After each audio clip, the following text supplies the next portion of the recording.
தமிழகம் முழுவதும் நிலவும் கடும் வறட்சி, தண்ணீர் தட்டுப்பாடு காரணமாக ஏழை எளிய மக்கள், நடுத்தர மக்கள், பொதுமக்கள் பெருமளவும் பாதிக்கப்பட்டிருக்கிறார்கள்.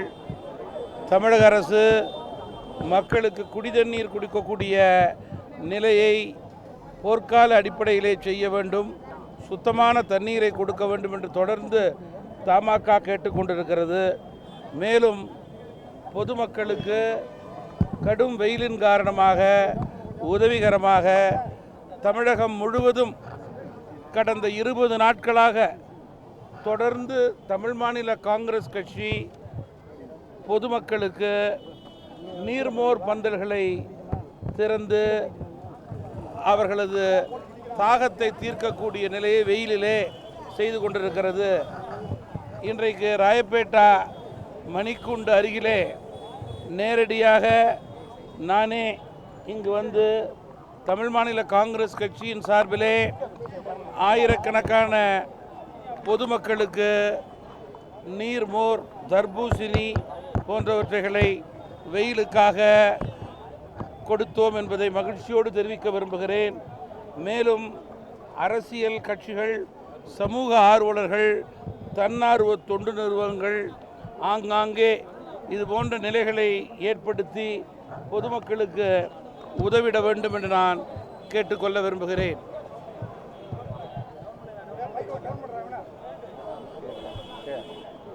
தமிழக அமைச்சர்கள் பல பேர் மீது பல குற்றங்கள் வெளிவந்து கொண்டிருக்கிறது. இது நல்ல ஆட்சிக்கு உகந்ததல்ல. குற்றம் சாட்டப்பட்ட அமைச்சர்கள் உண்மை நிலையை விளக்க வேண்டும். அதில் நியாயமில்லை என்றால் பதவியில் அவர்கள் நீடிப்பது முறையல்ல என்பது தமாகவினுடைய கருத்தாக இருக்கிறது. போக்குவரத்து தொழிலாளருடைய கோரிக்கை சம்பந்தமாக 4 முறை பேச்சுவார்த்தை நடந்து தோல்வியடைந்திருக்கிறது. இது தமிழக அரசினுடைய போக்குவரத்து துறையினுடைய பலவீனத்தையே எடுத்து காட்டுகிறது. போக்குவரத்து ஊழியர்களுடைய நலன், பொதுமக்களுடைய நலன் ஆகியவற்றை முன்னிறுத்தி இப்பிரச்சனைக்கு சுமூக தீர்வு உடனடியாக தமிழக அரசு ஏற்படுத்த வேண்டும் என்று கேட்டுக்கொள்கிறேன். தமிழகத்திலே சட்டம் ஒழுங்கை பொறுத்தவரையில் தொடர்ந்து கேள்விக்குறியாகவே இருக்கிறது. கொலை, கொள்ளை, திருட்டு தொடர்ந்து எல்லா மாவட்டங்களிலும் அதிகரித்து கொண்டே போகிறது. எனவே காவல்துறையுடன் இணைந்து தொடர்ந்து 24 மணி நேர நடவடிக்கையை பொதுமக்கள் எதிர்பார்க்கிறார்கள். சட்டம் ஒழுங்கு பிரச்சனையிலே தமிழக அரசு தொடர் நடவடிக்கை எடுக்க வேண்டும். அதே நேரத்தில் வழக்கு தொடர்பாக ஏதேனும் யாராலும் கைது செய்யப்பட்டால், சிறையில் அடைக்கப்பட்டால் அவரை தொடர்ந்து சிறையிலே கண்காணிக்க வேண்டியது சிறைத்துறையினுடைய பொறுப்பாக இருக்கிறது. காரணம், சிறைச்சாலைகளிலே கைதிகள் தற்கொலை செய்து கொள்வது செய்தியாக அதிக அளவிலே வெளிவந்து கொண்டிருக்கிறது. இது தடுத்து நிறுத்தப்பட வேண்டும். இதற்காக தமிழக அரசு சிறைத்துறையுடன் தொடர்பு கொண்டு தகுந்த நடவடிக்கைகளை எடுக்க வேண்டும் என்று கேட்டுக்கொள்ள விரும்புகிறேன்.